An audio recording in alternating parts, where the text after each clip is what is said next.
Halo Sobat Spoiler, kali ini Minzal akan membawakan spoiler Donghua, A Record of a Mortal's Journey to Immortality episode 180 dan 181. Daripada berlama-lama, langsung aja kita lanjut. Ketika wanita berpakaian putih itu melihat Hanli masuk, dia mengusap pedang peraknya dengan lembut sebelum memasukkannya kembali ke dalam kotak kayu. Ia lalu mendongakkan kepala dan menatap Hanli dengan tenang. Wajah yang selama ini Hanli dambakan dalam ribuan mimpinya akhirnya terpampang nyata di hadapannya. Dagu yang sedikit lancip, hidung yang mungil, dan mata yang cerah serta mempesona. Jejak-jejak keakraban ini membuat Hanli merasakan gejolak kegembiraan sekaligus kehangatan di hatinya yang telah lama mati suri sejak terakhir kali ia menghabiskan waktu bersamanya. Rasanya seperti sudah berabad-abad berlalu. Segala pikiran atau kata-kata yang sudah ia siapkan seketika menguap dari benaknya. Saat itu, hanya gairah yang meluap-luap yang tersisa. Melihat Hanli menatapnya dengan begitu tidak sopan dan terpaku, Nan Gongwan sempat tertegun sejenak. Ekspresi penuh pemikiran muncul di wajahnya, dan tanpa sadar, ia sedikit mengernyitkan dahi. Nan Gongwan kemudian berpaling kepada wanita berpakaian kuning yang tadi menuntun Hanli. Dengan suara tenang, ia berkata, "Yuer, turunlah dulu. Aku ingin berbicara dengannya berdua saja." Wanita berpakaian kuning itu sempat terkejut, namun segera menundukkan kepalanya.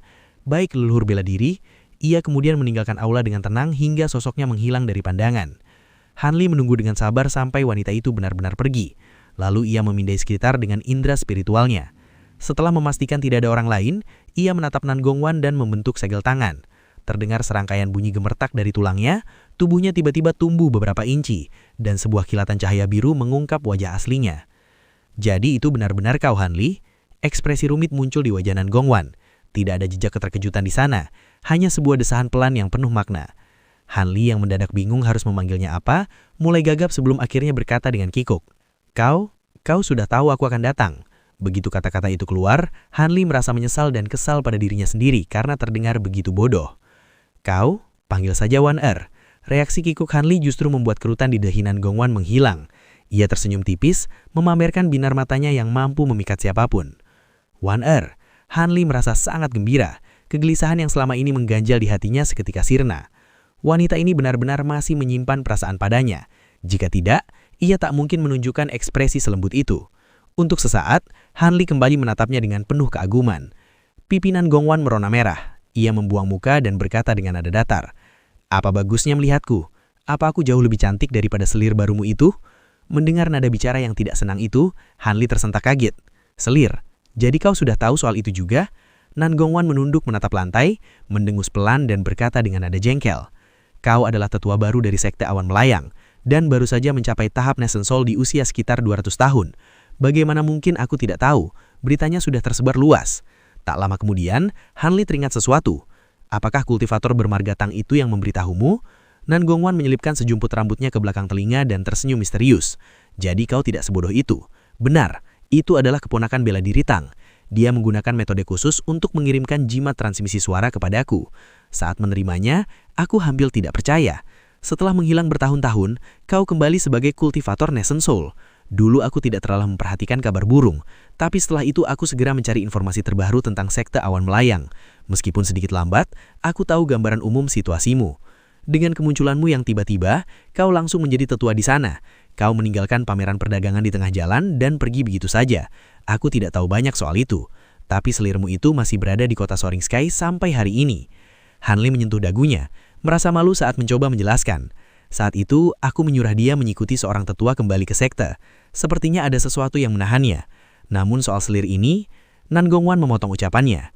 "Cukup, tidak perlu dibahas lagi. Aku tidak akan mengeluh kalau kau mengambil selir. Bukankah aku sendiri juga akan segera menikah?" Ekspresinya tiba-tiba berubah sedih dan tampak sangat rapuh. Wajah Hanli berubah drastis. Dengan suara berat, ia bertanya perlahan, "Sebenarnya apa yang terjadi? Apakah kau benar-benar berencana menikahi orang itu?" Nan Gongwan menggigit bibir merahnya, mata yang terang bergetar. "Sebelum aku menjawab, aku punya pertanyaan sendiri. Mengapa kau datang? Apa kau ingin aku membatalkan pernikahan ini, atau kau ingin membawaku?" Dengan tekad yang bulat dan tidak tergoyahkan, Hanli segera menjawab, "Tentu saja untuk membawaku. Aku ingin kau menjadi istriku. Siapapun yang berani mencoba merenggut orang yang aku cintai, mereka harus melangkahiku terlebih dahulu."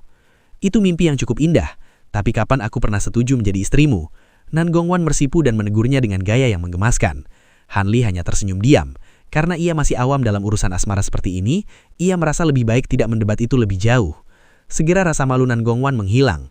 Ia berkata dengan wajah tanpa ekspresi, "Kau harus tahu bahwa tahun ujian darah dan api itu, pikiran pertamaku adalah mencincang kau menjadi potongan-potongan kecil setelah kau merenggut kesucianku." Setelah itu, aku berniat menggunakan gelang burung vermilion untuk membakar tubuhmu menjadi abu demi membalas dendam. Bagaimanapun, aku telah menjaga kemurnian tubuhku dengan susah payah selama lebih dari 100 tahun, tapi kau datang dan mengambilnya begitu saja. Bagaimana mungkin aku tidak menaruh dendam besar padamu? Melihat apa yang kau katakan, seharusnya aku sudah mati sejak lama. Hanli mengusap hidungnya, merasa antara ingin tertawa atau menangis. Mendengar itu, wajah Nanggongwan menjadi merah padam dan ia kembali menegurnya. Tentu saja, jika bukan karena kebetulan yang tidak bisa dijelaskan yang membuat hatiku melunak, aku tidak akan melepaskanmu. Apa kau pikir kultivator tahap core formation begitu mudah dihadapi olehmu yang dulu? Hanli menyeringai dan tidak membantah. Setelah menjelaskan sedikit tentang dendamnya, Nanggongwan melanjutkan. Setelah kita berpisah dan kembali ke sekte masing-masing, entah mengapa, aku tidak mampu membuang bayanganmu dari pikiranku, baik saat berkultivasi maupun saat meditasi tertutup. Bahkan, bayanganmu menjadi semakin jelas seiring berjalannya waktu. Saat itulah aku menyadari bahwa kau telah menjadi iblis batin dari godaan duniawi. Jika aku tidak menyingkirkanmu dari pikiranku, aku takut kultivasiku akan mandek selamanya. Hanya ada 2 cara untuk menyingkirkan iblis batin tersebut. Aku harus menikahimu dan bersatu denganmu untuk memuaskan godaan itu. Atau aku harus membuatmu lenyap dari dunia ini. Jika kau tidak ada lagi, iblis batin itu akan memudar perlahan. Karena perbedaan kultivasi kita saat itu terlalu jauh, mustahil memilih pilihan pertama. Setelah sekian lama tersiksa secara batin, aku akhirnya mengertakkan gigi dan memutuskan untuk memburu dan membunuhmu. Namun sebelum aku sempat melakukannya, Sekte 6 Jalur Iblis menyerang dan aku bertemu denganmu lagi di camp perang Sekte Yue. Kau sudah menjadi kultivator Foundation Establishment saat itu, dan hal itu membuat tekadku goyah. Jika kau mampu terus maju, aku merasa menjadi suami istri bukanlah hal yang mustahil. Hanli tersenyum pahit dan bergumam. Jadi ternyata kau ingin membunuhku saat itu. Padahal waktu itu aku sangat senang melihatmu, tapi sikapmu yang dingin dan acuh tak acuh benar-benar menyadarkanku. Itu membuatku depresi selama beberapa hari. Nanggongwan tersenyum mendengarnya, tapi lanjut bercerita tanpa menjawab curhatannya. Setelah itu, Sekte Yue menderita kekalahan besar karena pengkhianatan Gunung Binatang Roh. Masing-masing dari 6 sekte mulai mengevakuasi murid-murid mereka. Sebagai kultivator core formation termuda, aku seharusnya termasuk yang dievakuasi lebih dulu. Tapi saat itu, aku punya teman baik di Yellow Maple Valley. Melalui surat-surat kami, aku mengetahui rencana evakuasi samar dari leluhur Linghu. Aku tahu bahwa kau kemungkinan besar berada di zona berbahaya. Aku syok dan hanya satu pikiran yang memenuhi benakku, menyelamatkanmu.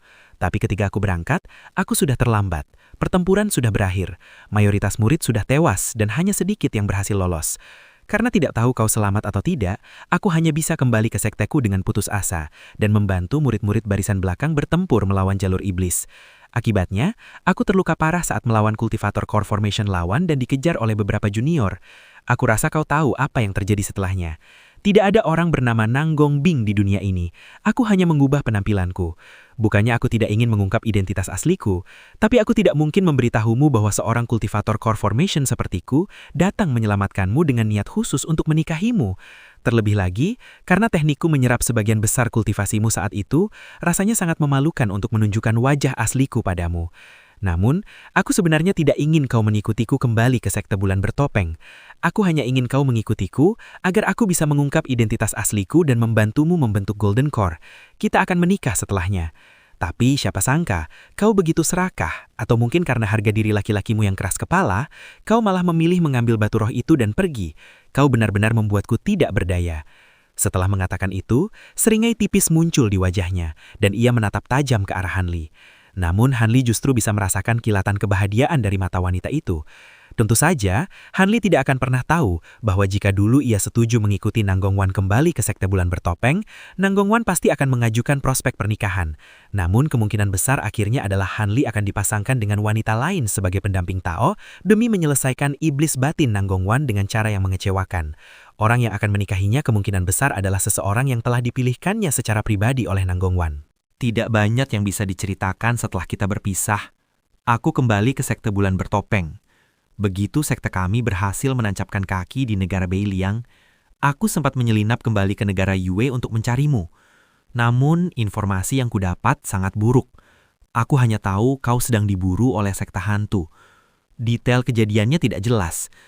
Tak lama kemudian, keberadaanku tercium oleh jalur iblis, sehingga aku terpaksa kembali ke Aliansi 9 Negara. Setelah itu, aku tidak pernah lagi mendapatkan kabar darimu. Aku percaya kau sudah tewas. Dan perlahan, iblis batinku yang berkaitan denganmu mulai menghilang. Dalam perjalanan panjang itu, aku berhasil memadatkan Nascent Soul dan dengan lancar menjadi tetua di sekte bulan bertopeng. Dan begitu mah, sampai kita bertemu di sini sekarang. Ucap Nanggong Wan dengan nada yang tenang, seolah menceritakan kisah orang lain. Ekspresi Han Li berubah beberapa kali saat mendengarkan penjelasan Nanggong Wan yang tidak terburu-buru itu. Di masa lalu, ternyata wanita ini telah melakukan banyak hal yang sama sekali tidak ia ketahui.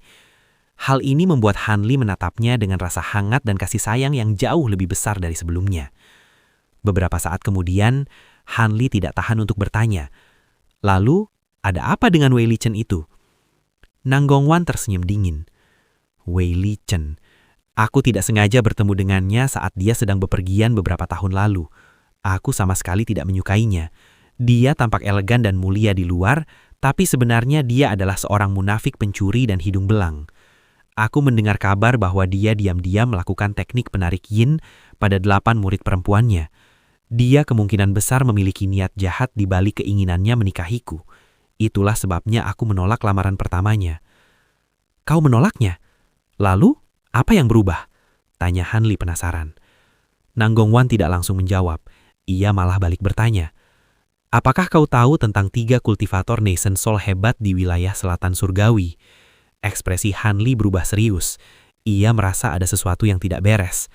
Tentu saja, ada 1 kultivator tahap Nascent Soul akhir di jalur benar, jalur iblis, dan Aliansi 9 Negara.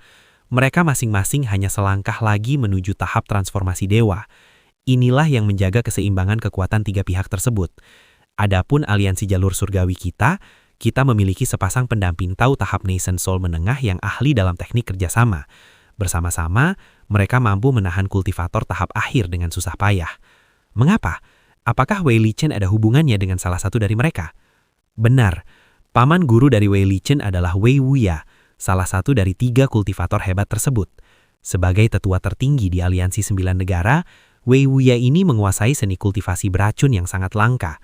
Dengan lambaian tangan, dia bisa mencabut nyawa orang tanpa sentuhan sedikit pun. Kemampuannya yang luar biasa berada di luar imajinasi. Nanggong Wan menautkan jari-jarinya dan tersenyum pahit. Han Li mengerutkan kening. Kilatan kemarahan muncul di matanya. "Mungkinkah Wei Wuya ini secara pribadi mempersulitmu?" Nanggong Wan menunjukkan ekspresi geram. Bukan dia secara langsung, tapi Wei Wuya pasti terlibat di balik layar. Kamu mungkin tidak tahu, tapi tetua agung sekte kami yang dulu telah wafat dan digantikan oleh seorang kakak senior bela diri yang sudah tua. Meskipun kultivasinya tidak lemah, dia memiliki pikiran yang licik dan biasanya tidak akur denganku. Meskipun kami berhubungan baik dengan tetua yang lain, hubungan antara aku dengan dia sangat buruk. Ekspresi Han Li semakin gelap saat Nanggong Wan mulai masuk ke inti permasalahan. Setelah Nanggong Wan mengertakkan giginya, ia berkata, "Setelah aku menolak lamaran Wei Li Chen beberapa kali, Wei Li Chen entah bagaimana berhasil memujuk Wei Wuya untuk mengunjungi kakak seniorku itu secara pribadi. Meskipun aku tidak tahu apa yang mereka bicarakan, setengah tahun kemudian, saat masa inkarnasi dari teknik inkarnasi esensi wanitaku, dia tiba-tiba mengekangku untuk memaksaku menikahi Wei Li Chen." Setelah terdiam karena terkejut, Han Li tidak tahan untuk bertanya, "Lalu, apakah kakak seniormu itu sudah gila? Menggunakan metode seperti itu terhadap sesama kultivator dari sekte yang sama?" Nanggong Wan mencibir dan berkata dengan nada mengejek, "Bukankah itu kenyataannya? Aku tidak menyangka dia akan segila itu. Namun tampaknya tawaran dari Wei Wuya benar-benar sulit ditolak. Aku kemudian mengetahui bahwa selama sekte bulan bertopeng menyetujui pernikahan ini, tidak hanya 6 sekte diizinkan berekspansi keluar dari negara Beiliang, tapi Wei Li Chen juga bersedia meninggalkan sekte Flowing Mind setelah menikahiku, untuk bergabung dengan sekte bulan bertopeng. Demi 2 keuntungan besar dengan harga 1 orang ini, dia bertindak tanpa ragu-ragu. Tanpa mempedulikan keinginanku, dia menyebarkan berita bahwa aku akan menikahi Wei Li Chen dan menyiapkan perayaan besar. berharap bisa memaksa keadaan ini sebelum ada yang bisa mengubahnya. Jika aku ingin membatalkannya nanti, aku tidak akan punya cara untuk melakukannya karena nama baik sudah dipertaruhkan. Hanli berkata dengan lega. Jadi ternyata kau tidak setuju dengan urusan ini.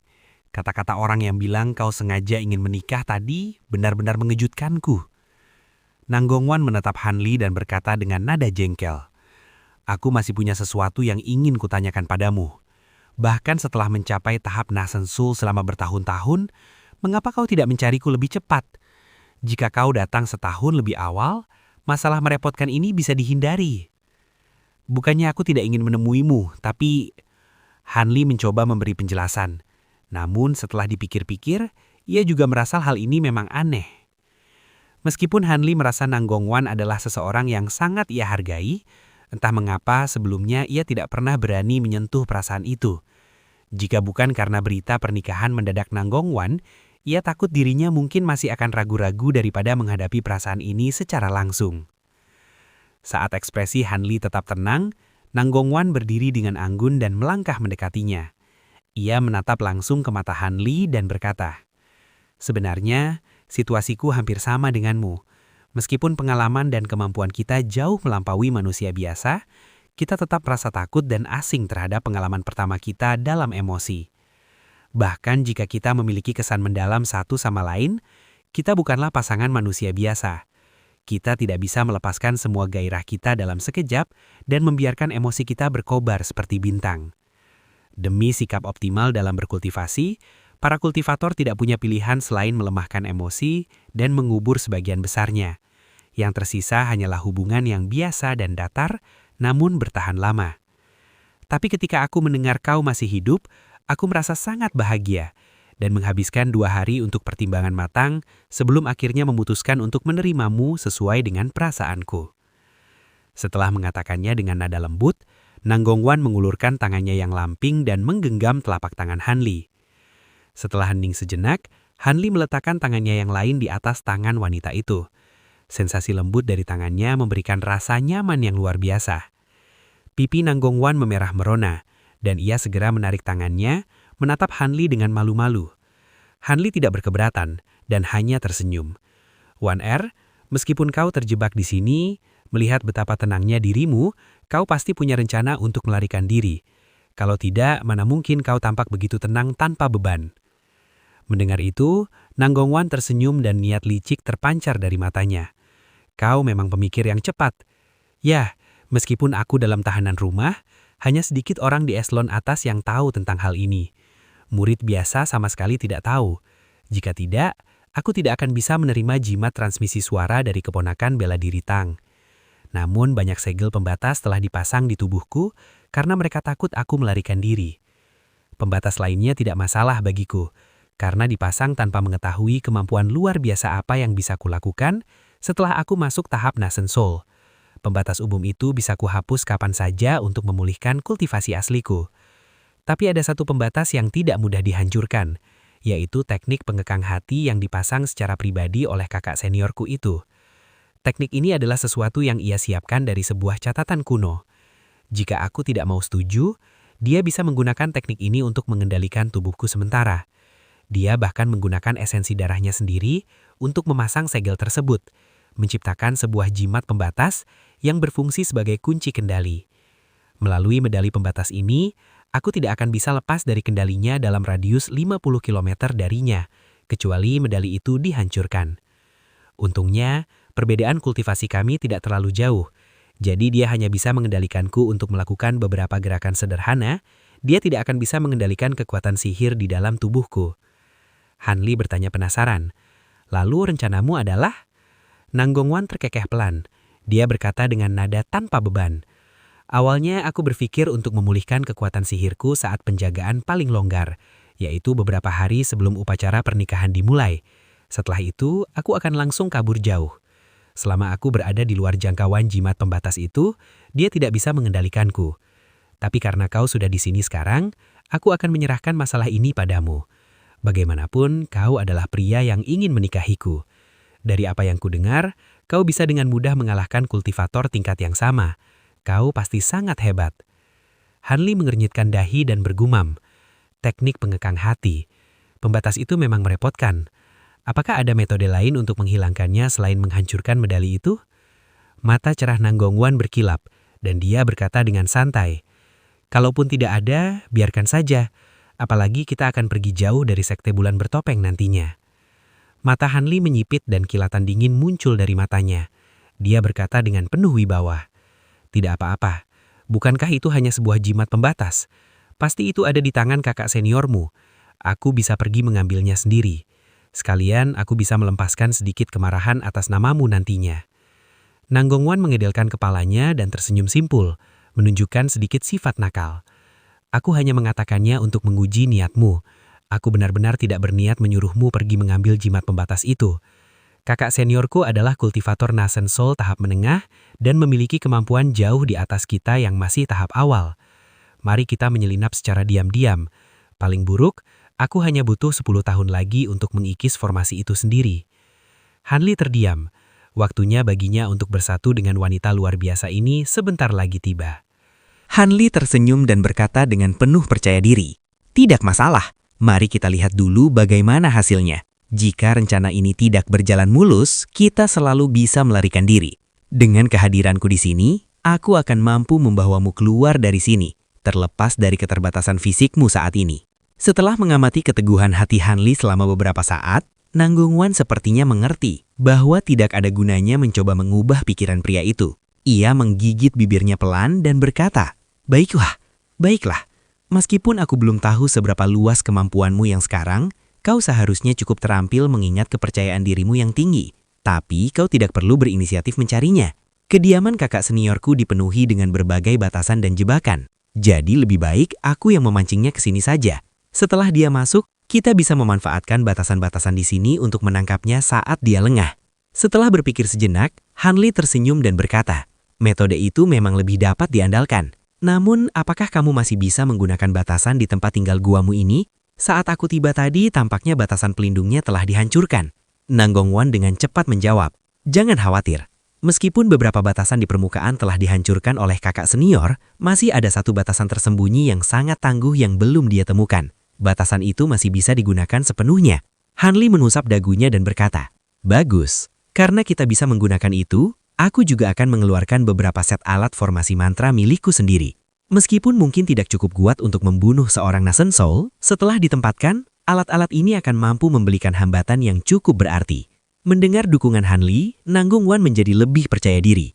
"Kau punya bendera formasi? Itu jauh lebih baik. Kita tidak boleh menunda lagi. Aku butuh waktu setengah hari untuk menghilangkan batasan pada tubuhku dan memulihkan kekuatan sihirku. Selama waktu itu, kau harus mulai meletakkan formasi mantranya." Hanli sempat bertanya dengan nada bingung, "Jika kita berhasil menahan kakak seniormu, bukankah kau bisa mengambil alih kendali sekte bulan bertopeng? Dengan begitu kita tidak perlu melarikan diri." Nanggongwan tertegun sesaat sebelum akhirnya menggelengkan kepalanya. "Itu tidak mungkin. Selain kakak senior, masih ada satu kultivator Nasen Soul lainnya di sekte ini.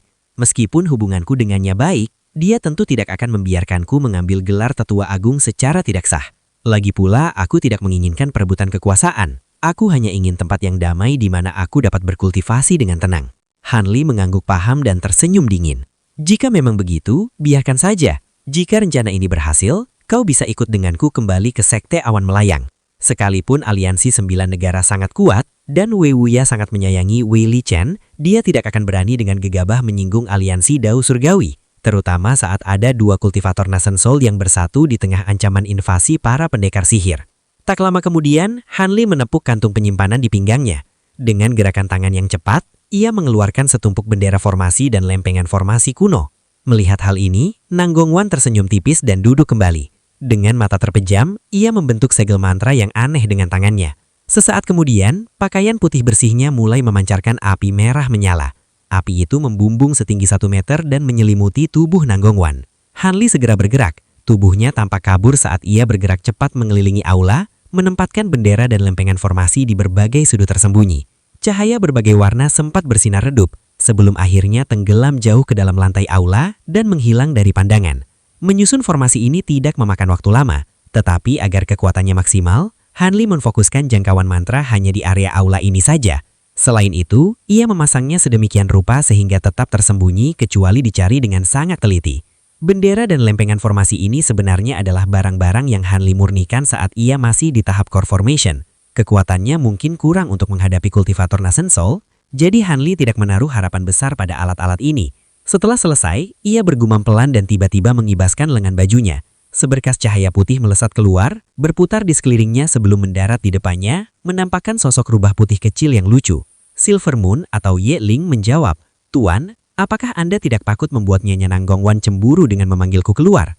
Hanli mengangkat alisnya dan menatap rubah putih kecil itu dengan tajam. Siapa yang akan cemburu dengan roh artefak sepertimu? Aku akan segera menghadapi kultivator Nascent Soul tahap menengah dan aku tidak boleh membiarkannya kabur. Meskipun ada batasan di sini yang membantuku, aku butuh bantuanmu juga. Kultivator Nascent Soul tahap menengah jauh berbeda dengan tahap awal. Akan sulit untuk mengalahkannya jika aku menggunakan seluruh kekuatanku. Silver Moon segera menjawab dengan serius. "Tuan, bagaimana Anda ingin pelayan ini membantu Anda?" Hanli mengeluarkan sesuatu dari kantung penyimpanannya dan menyerahkannya kepada Silver Moon. "Sederhana, gunakan harta karun ini pada saat yang tepat. Kau tidak boleh membiarkannya kabur." Silver Moon memegang benda itu dengan cakarnya dan berkata dengan nada tidak percaya. "Anda mengizinkanku menggunakan ini?" Hanli berkata tenang. "Benar, jika kau yang mengendalikan benda ini, kau seharusnya bisa mengeluarkan kekuatannya lebih besar daripadaku. Selain itu, menggunakan benda ini akan menguras kekuatan sihirku. Jadi lebih baik kau yang menggunakannya. Tentu saja kau hanya bisa menggunakannya sebentar. Bagaimanapun, roh artefak tidak bisa mengendalikan harta karun lain dalam jangka waktu lama." Silver Moon menundukkan kepalanya dan berkata dengan sedikit lesu. Silver Moon mengerti. Namun di saat yang sama, ia mengelus benda itu beberapa kali seolah sangat menyukainya. Melihat hal ini, Hanli merasakan hatinya sedikit terusir oleh tingkah rubah tersebut.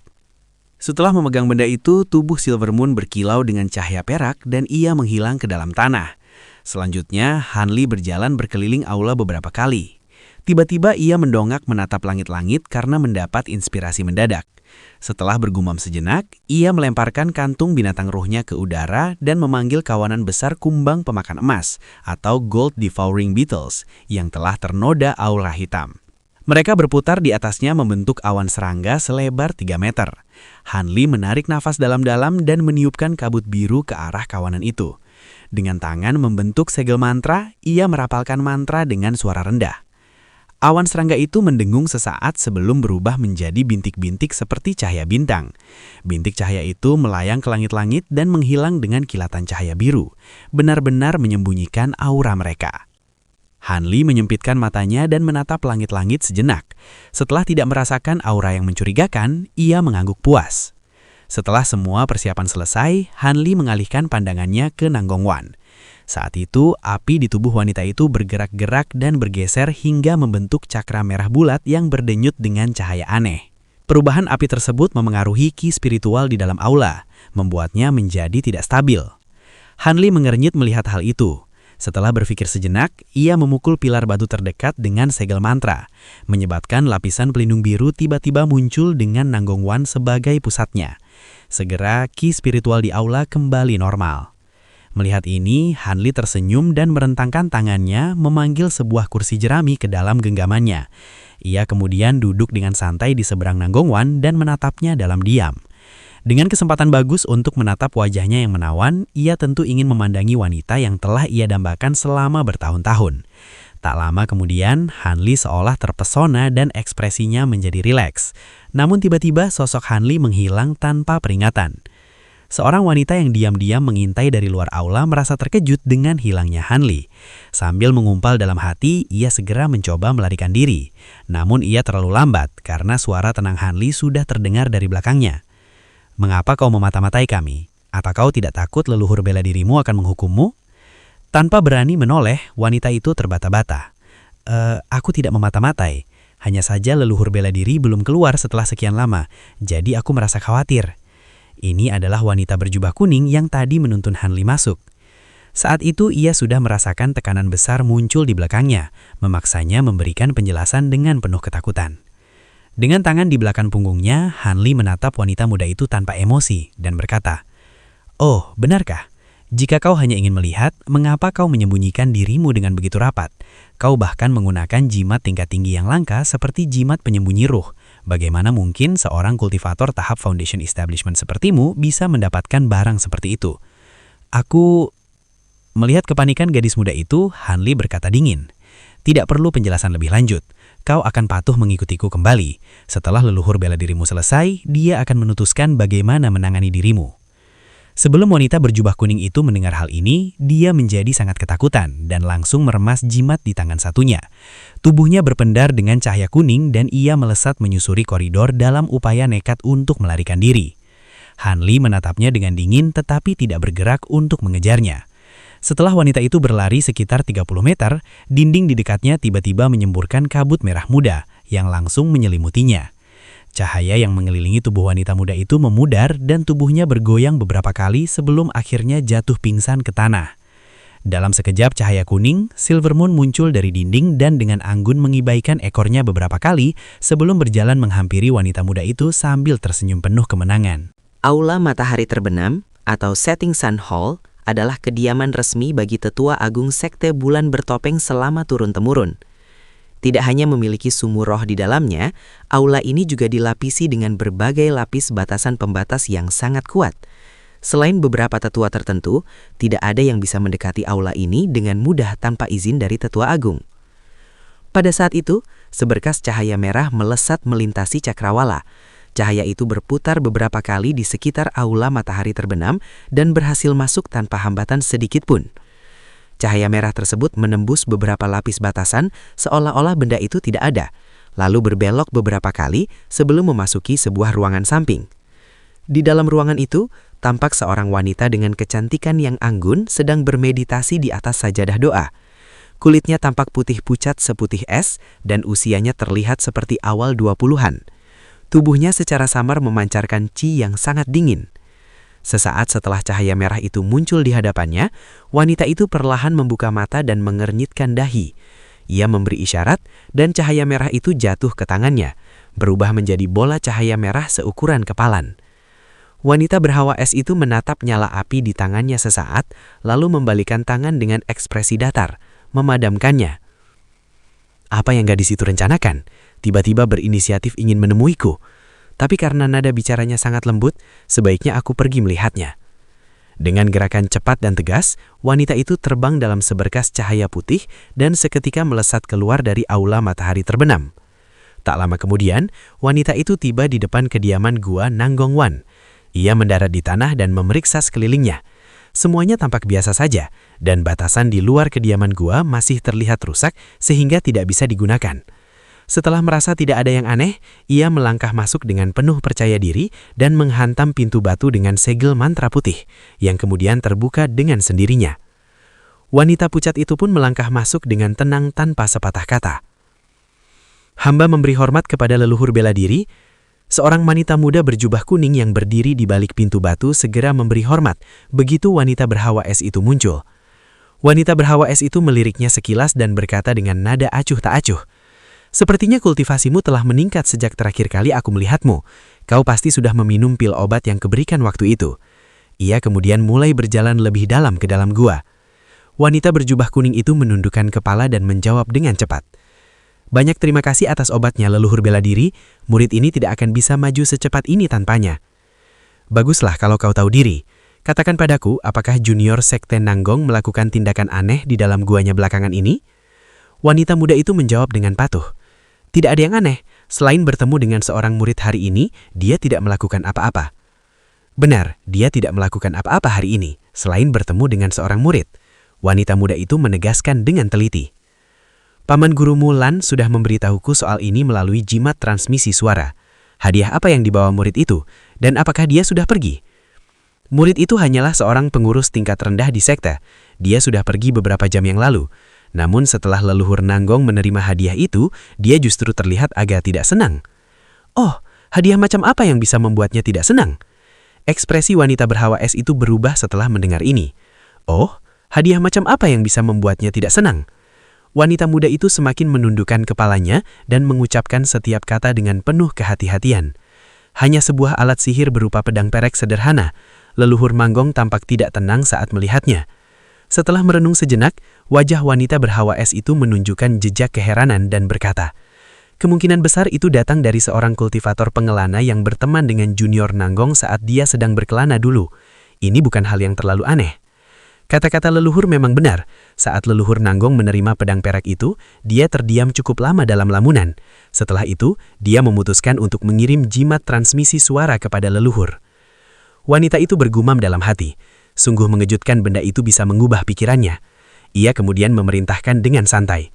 Di masa depan, teruslah mengawasi setiap gerak-gerik junior Nanggong. Dengan kultivasinya yang masih terkekang, jimat tingkat tinggi yang kuberikan padamu seharusnya bisa membuatmu memata-matai tanpa terdeteksi. Selama kau menjalankan tugas ini dengan baik, aku akan memberimu hadiah besar. Saat percakapan itu berakhir, keduanya sudah tiba di depan aula mendengar. Sesuai perintah leluhur Nanggong seharusnya sudah menunggu Anda di aula depan. Wanita berjubah kuning itu berbicara dengan lembut dan menuntun jalan menuju pintu masuk aula. Wanita berhawa es itu awalnya berniat untuk waspada seperti kebiasaannya dan memeriksa sekeliling sebelum masuk. Namun tepat ketika ia sampai di depan pintu, ia mendengar suara Nanggong Wan dari dalam. "Kakak senior, masuklah. Aku sudah memikirkan masalah ini dan aku bersedia setuju dengan berat hati. Namun dengan satu syarat, kau harus memberikan janji." Suaranya terdengar sangat tenang. Wanita berhawa es itu merasa sangat senang dan langsung melangkah masuk tanpa berpikir panjang lagi. Ia berkata dengan nada ramah, "Junior Nanggong, baguslah kau akhirnya tersadar. Selama kau setuju menikahi tetua Wei dari Sekte Pikiran Mengalir, aku akan menyetujui syarat apapun yang kau ajukan. Dengan dukungan Wei Wuya, Sekte Bulan Bertopeng kita akan segera berjaya." Begitu ia masuk, seluruh pemandangan aula terpampang di matanya. Nanggong Wan sedang duduk di kursi jerami, memegang pedang perak yang dibuat dengan kasar di tangannya. Pedang itu diletakkan di depan tubuhnya, dan ia sedang memeriksanya dengan sangat teliti, seolah-olah ia bukan orang yang baru saja berbicara tadi. Melihat ini, wanita berhawa es itu melangkah maju lebih dalam ke aula. Jejak kebingungan muncul di wajahnya, dan ia berniat menanyakan sesuatu lagi pada Nanggong Wan. Namun tiba-tiba ekspresinya berubah drastis, dan lengannya melesat ke belakang secepat kilat. Ia menembakkan 5 kilatan cahaya pedang sepanjang 1 inci ke arah ujung jarinya ke arah tempat wanita berjubah kuning itu berdiri. Mendapati serangan mendadak ini, sebuah senyum aneh muncul di wajah wanita berjubah kuning tersebut. Tubuhnya tiba-tiba tenggelam ke dalam lantai batu dalam sekejap cahaya kuning, hanya meninggalkan robekan kain dari jubah kuningnya. Menyadari itu adalah teknik pelarian bumi atau Earth Evasion Technique, wanita berhawa es itu segera melesat menuju pintu keluar dengan tubuh yang diselimuti cahaya pelindung. Namun saat ia hampir mencapai pintu keluar, suara siulan tajam mendekatinya. Sebuah pedang biru raksasa sepanjang 10 meter menebas dengan ganas, mencoba membelah tubuhnya menjadi 2. Ekspresi wanita itu berubah pucat. Dengan jentikan jari yang cepat, 10 berkas cahaya es sepanjang 1 kaki melesat dan menghantam pedang besar tersebut. Benturan keras terjadi berulang kali. Dampak ledakan itu menyebabkan baik pedang besar maupun wanita itu terpental ke belakang. Wanita berhawa es itu mundur sekitar 10 meter sebelum akhirnya berhasil berhenti. Pedang biru raksasa itu meredup dan terpecah menjadi puluhan pedang terbang yang berputar-putar di tempat. Perlahan, sesosok siluet muncul dari balik putaran pedang tersebut, menampakkan seorang pemuda dengan penampilan biasa saja. Pemuda itu menatap wanita es tersebut dengan senyum tipis. Saat wanita itu melihat tingkat kultivasi asli Han Li, pupil matanya mengecil. Ia berkata dengan dingin, "Apa yang sebenarnya terjadi? Junior Nanggong, siapa dia? Dan apa maksud dari penyamaran UR tadi?" Wanita itu segera merogoh pinggangnya dan mengeluarkan sebuah medali komando berwarna merah. Han Li mengalihkan pandangannya ke medali tersebut dan berkata dengan suara berat, "Medali pembatas." Sambil mendengus dingin, wanita es itu berkata dengan penuh permusuhan, "Ternyata benar, Junior Nanggong telah menceritakan semuanya padamu. Aku tidak tahu siapa kau, tapi urusan ini adalah urusan internal Sekte Bulan Bertopeng. Sebaiknya kau mundur sekarang, atau 6 sekte akan memburumu." Nanggong Wan yang sudah menyingkirkan pedang peraknya tadi, berdiri dengan anggun dan berkata dingin, "Tidak perlu kakak senior berbicara dengan kata-kata yang menakutkan seperti itu. Aku pun punya teman di 6 sekte. Jika mereka tahu apa yang kakak senior lakukan terhadap sesama anggota sekte sendiri, apakah menurut kakak senior akan lolos dari hukuman? Dan meskipun kau bisa mengaktifkan teknik pengekang hati dengan medali itu, apakah kau pikir aku akan memberimu kesempatan untuk menggunakannya?" Sesaat kemudian, Nanggong Wan meludahkan sebuah cincin api, harta sihirnya, gelang burung vermilion. Kilatan jahat terpancar dari mata wanita berhawa es itu saat mendengar ancaman Nanggong Wan. Ia tidak berniat mundur melawan Han Li dan menunjukkan ekspresi penuh kebencian. Ia tiba-tiba mengibaskan lengan bajunya dan melemparkan seberkas cahaya putih dan hitam, 2 buah pedang terbang. Pedang-pedang itu berputar sekali di sekelilingnya dan tiba-tiba membesar menjadi panjang 3 meter. Pedang terbang putihnya tampak seputih salju dan memancarkan ci dingin yang menusuk tulang, sedangkan pedang hitamnya memiliki panas yang luar biasa dan sesekali memercikkan ati hitam. Itu adalah sepasang pedang yin yang langka. Wanita itu tertawa dingin dan menggoyangkan pelan medali komando merahnya di tangannya sambil merapalkan beberapa mantra. Cahaya merah segera berkelap dari medali tersebut, perlahan-lahan menyelimutinya dengan lapisan cahaya. Mengamati tindakannya dengan cermat, Hanli langsung bergerak untuk memutus mantranya, tanpa berpikir panjang lagi. Sebuah lonceng perak kecil sudah berputar di atas kepalanya. Di bawah perintah segel jari Hanli, lonceng itu berdenting dan menyerang wanita itu dengan gelombang cahaya perak yang dahsyat. Hampir di saat yang sama, Hanli menyatukan tangannya, mengirimkan seberkas cahaya merah dan biru ke arah dua pilar di dekat aula. Begitu batasan aula diaktifkan, lantai bangunan pun mulai bergetar hebat. Oke Sobat Spoiler, sekian pembahasan spoiler Donghua A Record of a Mortal's Journey to Immortality episode 180 dan 181. Minzal ingatkan, karena ini adalah versi novel, jadi Minzal nggak bisa jamin alurnya akan persis sama dengan versi Donghuanya. Tapi intinya alur ceritanya akan tetap sama. Makasih banyak buat Sobat Spoiler yang udah nonton sampai habis. See you and bye-bye.